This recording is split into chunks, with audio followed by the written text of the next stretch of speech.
na po tayo, mga mahal na kapatid.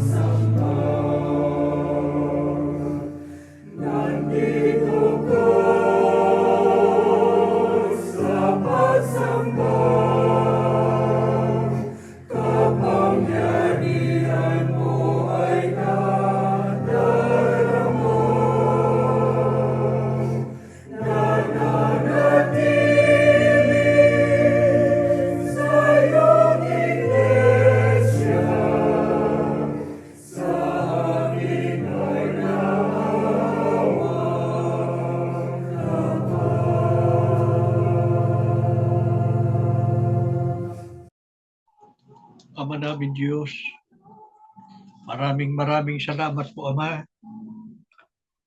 Nasapit naming muli ang banal na sandaling ito ng aming pagsamba. Salamat. Salamat po, hindi mo kami pinabayaan. Laganap man ang mga kapahamakan sa mundong ito. Ngunit, Ama, narito kami, may buhay at may lakas. Ikaw ang aming Diyos, ang siyang nangangalaga sa amin. Sa maraming mga pagsubok ng buhay. Salamat, Ama, inalalayan mo kami at pinalakas.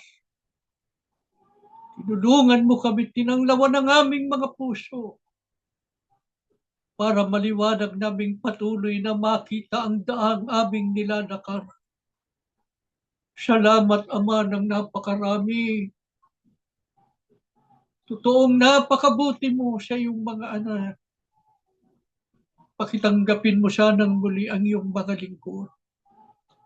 Patawarin mo na kami, Ama, sa aming mga sala. Minsan pa, pagpalain mo ang aming mga abang kaluluwa. Hayaan mo po ang pagsamba namin ito magdulot sa iyo ng kalwalhatiang marapat sa iyong pangalan. Panginoong Hesus, ipamagitan mo po kami sa Ama. Huwag mo kaming bibitiwan, Panginoon. Ay maawa ka sa aming lahat. Sa pagkakataong ito, abutin mo kaming muli. Muli mong palakasin ang iyong mga hininga. Ama, mag-aaral kami muli ng iyong mga salita. Pakihanda ang aming mga puso. Patuloy na maging sisidlang hirang ng iyong mga araw. Patuloy na maging ilaw at tanglaw namin sa paglalakbay patungo sa aming kaligtasan. Mamalagi kaming matibay na nakaugnay sa diwat layunin ng pagsusugo mo sa mga huling araw. Sa pangalan po ng aming Panginoong Hesukristo. Amen.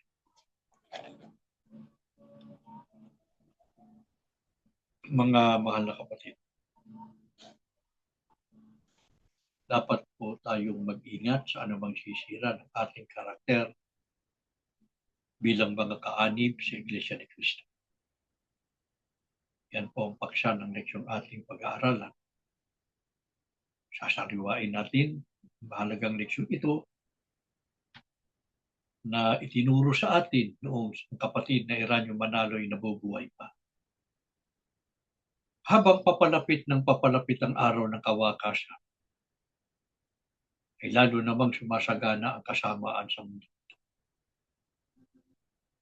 Tayo po ay saksi kung gaano kalubha ang kalapastanganan ng mga taong nabubuhay sa sanlibutan sa paggawa nila ng iba't ibang uri ng kasalanan at mga kalayuan. Bilang mga tao ng Diyos sa mga huling araw, hindi po tayo dapat ma-impluwensyahan ng mga kasamaan sa ating paligid. Mahalaga po na maging maingat tayo sa kanino man o sa anumang sisira ng ating tamang kondukta at maayos na pamumuhay. Dapat tayong maging matatag at malakas sa pagsasakatuparan ng katwiran ng Diyos upang walang sino mang makapagwawasa ng ating makakristiyanong pamumuhay. Kanino po dapat mag-ingat ang bawat kaanib sa Iglesia ni Cristo? Sa unang Korinto 15:33, sa masasamang kasama. Bakit? Sapagkat ang sabi ng Biblia, ang masasamang kasama ay sumisira ng magagandang ugali. Sabi nga po ng kasabihan, sabihin mo sa akin kung sino ang iyong kasama at sasabihin ko sa iyo kung ano ka. Ano po ang ibig sabihin niya? Makikilala natin ang uri ng tao sa uri ng mga kasama niya. Ano po ang hindi dapat maka-impluwensya sa kanino mang Iglesia ni Cristo? Hindi tayo dapat ma-impluwensyahan ng masasamang gawain ng mga tao sa sanlibutan. Ano ang tagubilin ng Diyos sa atin upang hindi ito mangyari? Sabi ng Diyos sa Kawikaan, sa 1, aking anak, sakali mang akiting ka ng pangamakasalanan, huwag kang papayag. Tanggihan mo sila. Sila po kasi ang aking mga kaibigan. Ano sabi ng Diyos? Aking anak, sa kanila iiwasan mong makisama.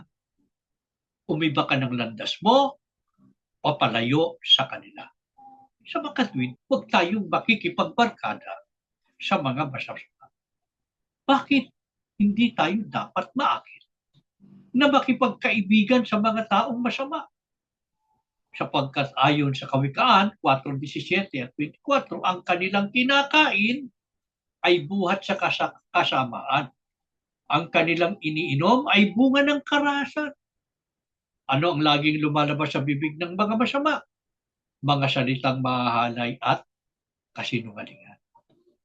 Di nga ba't ganito ang bukang bibig ng mga taong masasama? Kabastusan, pagmumura at pagsisinungaling. Kaya kung sila ang laging kasama ng sino mang kapatid, tiyak na mahahawa din siya at magiging katulad rin siya na nabubuhay sa kasamaan. Kung sasabihin ninyo, mga kapatid naman po ang aking mga barkada, kaya lang ay malalayaw din. May mga bisyo, kurap o tiwali ang anak po ay mandaraya at sinungaling. Ano sabi ng Diyos? Aking anak, sa kanila ay iwasan mong makisama. Umiba ka ng landas mo, papalayo sa kanila.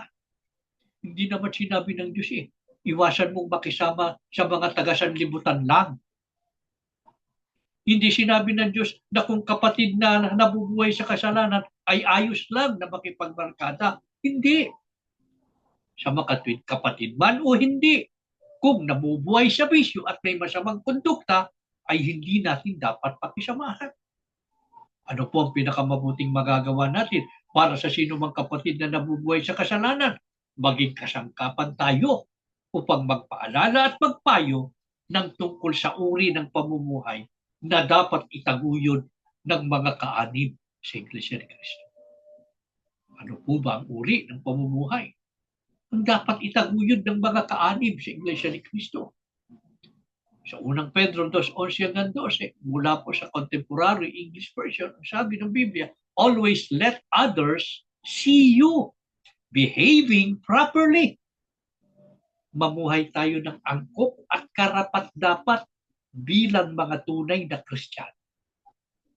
Paano natin ito magagawa? Kung nakapaligid sa atin ang mga kalayawan at makabundong angarin. Sabi ng Biblia, I beg you not to surrender to those desires that fight against you. Huwag nating isusuko ang pagsunod sa Diyos dahil sa paghahangad ng makamundong pagnanasa. Ano po katumbas?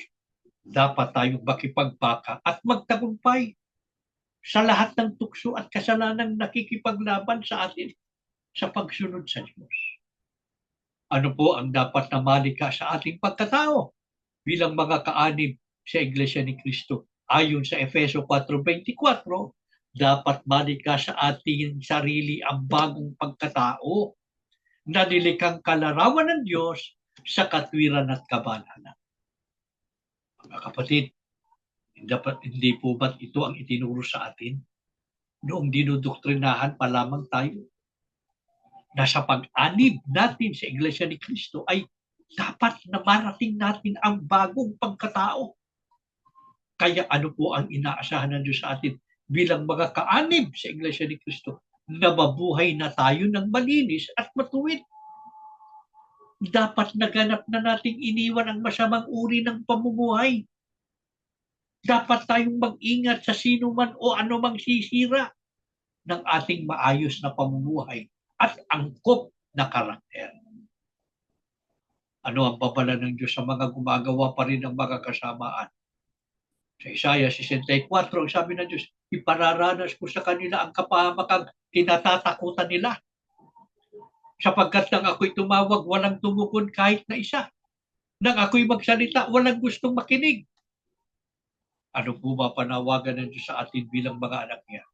Ang sabi kanina ng Diyos, aking anak, sakali mang-akitin ka ng mga makasalanan, huwag kang papayag, tanggihan mo sila.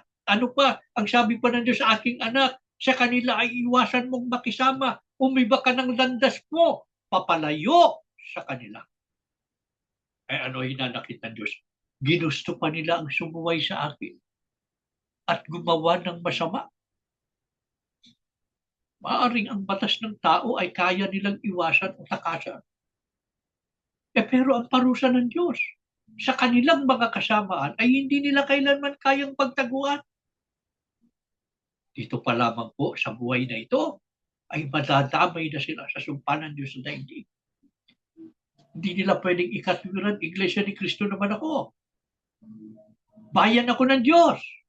Hindi ako kasama sa sumpa ng Diyos. Pero kung magpapatuloy ka sa paggawa ng masama, tiyak na ipahihintulot ng Diyos na ikaw ay madamay sa mga nakakatakot na mga pangyayari sa daigdig na ito.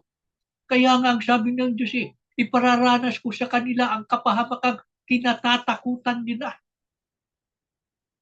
Mapapahamak sila sa mga kaguluhan at mga kalamidad at sa mga salong at mga epidemya. Paano po kung sa gitna ng panganib at kapahamakan, ang masama ay manalangin sa Diyos na iligtas siya? Siguro, naalala niyo, Iglesia ni Cristo naman ako Lingkod naman ako ng Diyos, may karapatan akong manalangin. Kaya nung siya mahirapan na, o kaya naroon na siya sa panganib, na pinagbabantaan na ang buhay niya, nasa gitna siya ng kalamidad, nanalangin siya. Pero, ano sinasabi ng Biblia sa panalangin ng masama? Ang sabi ng Biblia sa Kawikaan 28:9, ang panalangin ng taong hindi sumusunod sa kautusan ay kasuklam-suklam. Pakikinggan pa ng Diyos? Hindi. Kasuklam-suklam nga Hindi makikinig ang Diyos. At lalong hindi siya ililigtas sa tiyak na kapahamakan. Ang Diyos na kanlungan at sanggalang ng mga lingkod niyang masunurin ay siyang kalaban ng masama. Kaya paano siya pakikinggan at tutulungan? Higit mo sa lahat, ano ang tiyak na magiging wakas ng mga taong masama? Sa awit 1:4-5, ang sabi ng Biblia, parurusahan sila ng Diyos sa araw ng paghatol at ihihiwalay sa mga matuwid. Sapagkat hindi sila makakasama sa mga maliligtas. Bakit itinuturo sa atin ito, mga kapatid? Bakit sinasariwa natin ito? Ang diksyon ito na inihanay pa ng kapatid Heranio Manalo noong sila'y nabubuhay pa. Papalapit tayo ng papalapit sa kaligtasan. Huwag masayang ang ating paninindigan sa katwiran. Bakit ba ng ganitong ating kalagayan?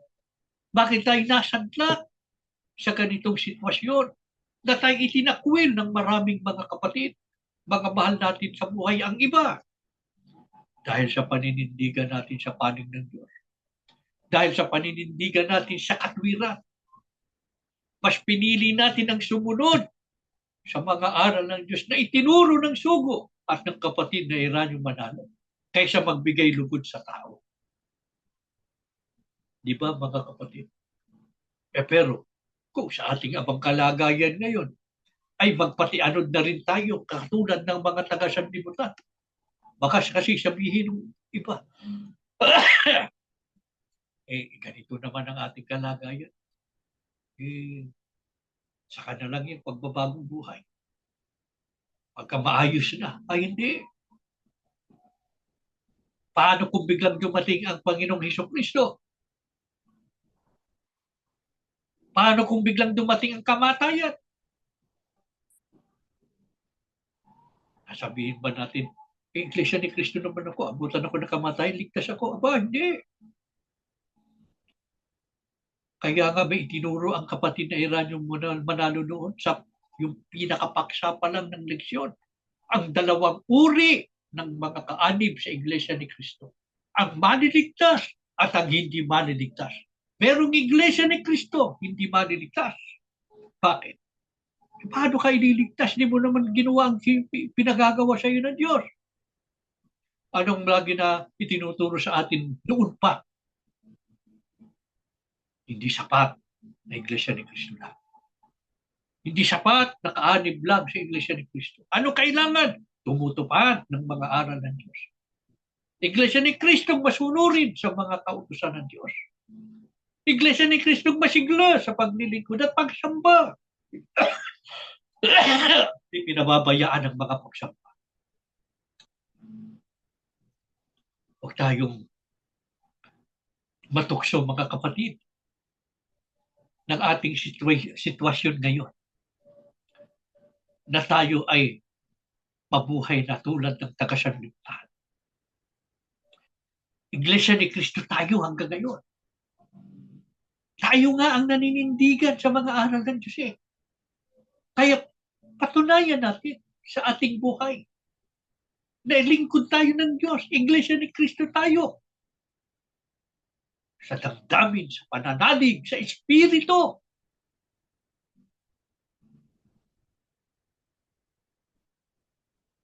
Ano po kung tayo ay inabutan ng ganitong pagtuturo? Na natukso sa paggawa ng kasamaan. Maaaring nabuhay na tila tagasanlibutan. Anong pagkakataon?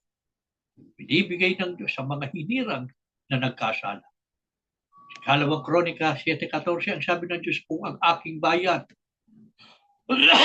na tinatawag sa pamamagitan ng aking pangalan ay magpakumbaba at dumalangin at hanapin ang aking mukha at halikuran ng kanilang masamang mga lakad, aking ngang diringgin sa langit at ipatatawad ko ang kanilang kasalanan at pagagalingin ko ang kanilang lupain.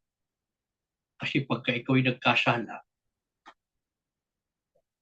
may parusa ang Diyos. Magkakasakit ka. Ano man yung parusa ay yung kinasadla ka, yun ay sakit. Pero, pagka tayo nanumbalik sa Diyos, nangako tayong tatalikuran ng lahat ng kasamaan, ang pangako ng Diyos, diringgin tayo. Kanina, yung lingkod ng Diyos tumawag dahil sa kasamaan, di sa pakikinggan. Nagbagong buhay siya, tumalikod siya sa kasamaan. Nangako magbabago. Ito ngayon ang pangako ng Diyos. Akin ang diringgin sa langit. Ano pa? Ipatatawad ko ang kanilang kasalanan. Paano yung sumpa? Paano yung parusa na kinasadlakan? Pagagalingin ko ang kanilang lupain. Lulunasan na ng Diyos. Aalisin na ng Diyos. Mga kapatid, huwag nating aabusuhin ang kabutihan at pagpapahinuhod ng Diyos. Ngayon na po ang pagkakataon ng tunay na panunumbalik sa Diyos at pagpapagong buhay. Opo, napakasagana ng pag-ibig at tabang ng Diyos. Subalit huwag nating papayagang ito'y maubos at maglaho. Ano pangako ng Diyos kung tayo magiging masunurin sa Kanya? Sabi ng Diyos sa Isaiah 1:19, kung kayo'y magpusa at mga masunurin, kayo'y magsisikain ng buti ng lupain. Ano katumbas ito? Alin ang pangako ng Diyos na doon magsisikain tayo ng buti ng lupain? Sa Apokalipsis 22 hanggang 3, ang bayang banal. Na ang sabi ng Biblia, naroon ang punong kawi ng buhay. na namumunga ng 12 iba't ibang bunga na namumunga sa bawat buwan. At ang mga dahon ng punong kahoy ay pampagaling sa mga bansa. Kaya wala nang gutom at uhaw. Wala nang hirap at panambitan. Pagagalingin na ng Diyos ang lahat ng sugat sa ating mga puso't damdamin. Ang mga kaapihan, mga hinanakit at mga kalumbayan ay maglalaho na. Pawang kaligayahan at kaaliwan ng ating tatamasahin doon sa bayang banal, piling ng Diyos at ng ating Panginoong Kristo. Higit sa lahat, wala ng kamatayan. Doon natin ituon ang ating paningin.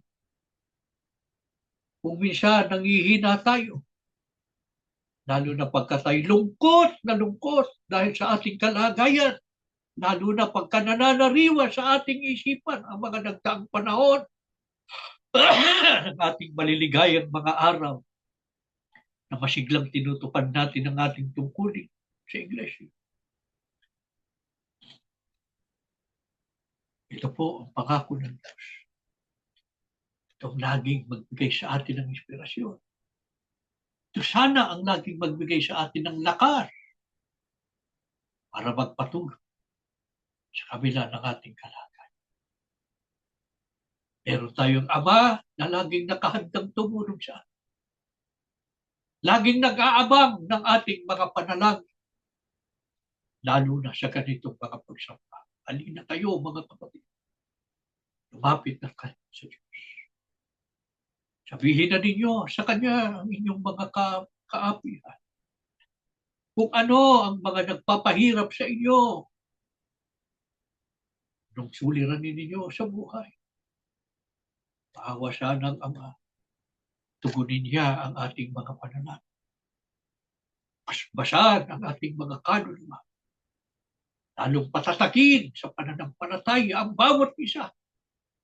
Na kung maaari pa, kung hindi natin ipagkakasala ang mga nagkamali sa mga nakaraan, kung magpapalayo sa kanila, maaaring ang iba'y napariwara at nahiwalay sa tamang pananampalataya.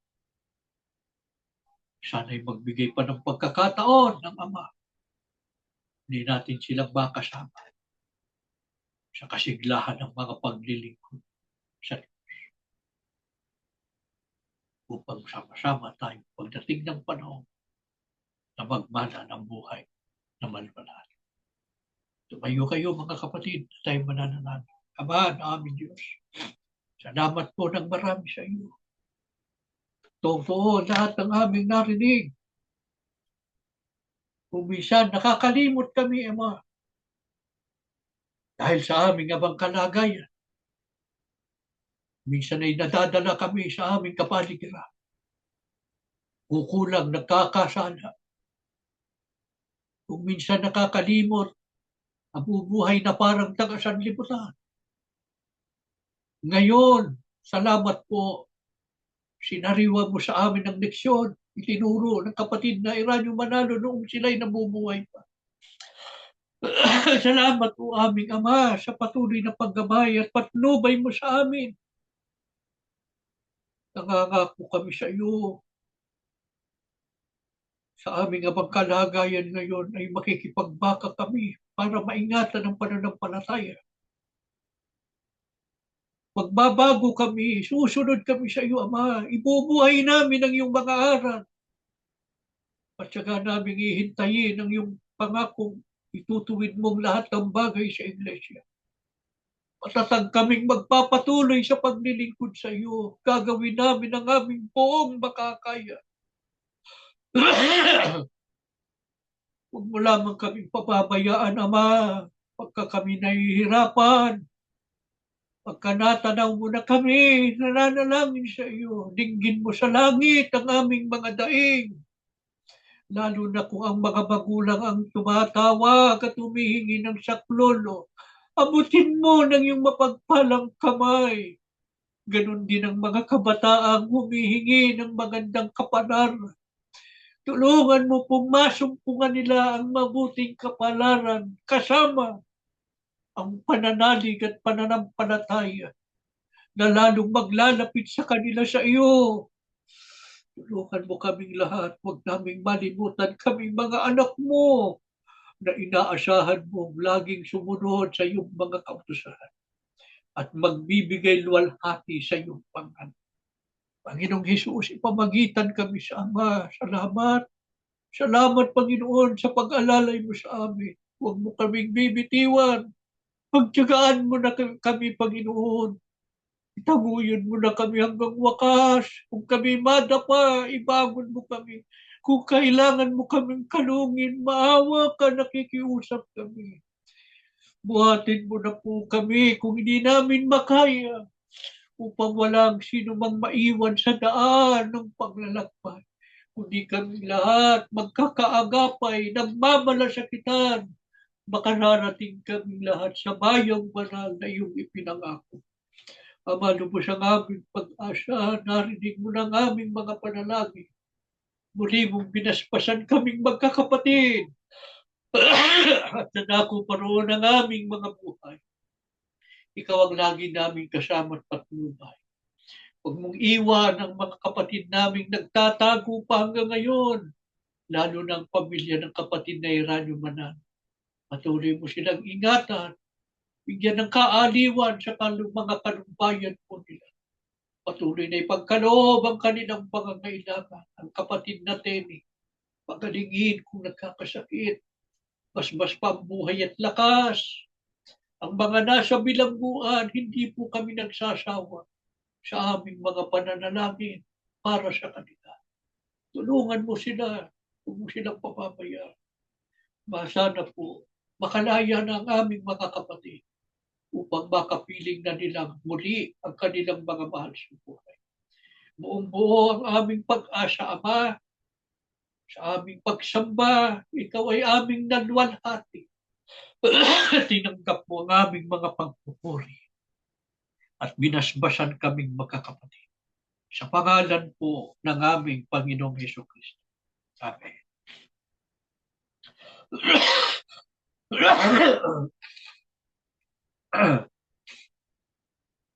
Natatapos na tayo mga kapatid. Magandang